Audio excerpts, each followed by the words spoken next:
The Hubble Telescope. You know, since 1990, the Hubble Space Telescope has been providing Earth with the most high-definition and breathtaking images from outer space. The instruments aboard the Hubble Telescope record high-resolution images, ultraviolet, visible, and near-infrared regions of the electromagnetic spectrum, and have been responsible for quite a few breakthroughs in astrophysics.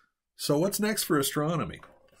Could we replace the Hubble Telescope with a balloon? You thought I was going to say the James Webb Space Telescope, didn't you?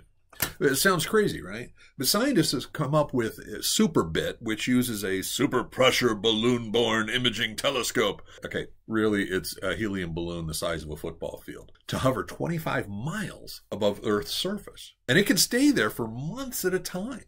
Now, that's about the same altitude as the top of Earth's stratosphere, above cloud cover that would otherwise obstruct the telescope's images. The stability of these balloon-based telescopes should provide images of even greater quality than our old friend, the Hubble Telescope. Now, in fact, the first test launching of a SuperBIT telescope was in 2019. It was a resounding success. Because it doesn't require a rocket to be launched into space. It can be sent back up again and again and again. It's more friendly to the environment, can be modified and upgraded as new technology emerges. Now, to absolutely be clear, these devices will gather data that will complement data from the Webb Space Telescope, which is more on the infrared side, not compete with it. So what do you think?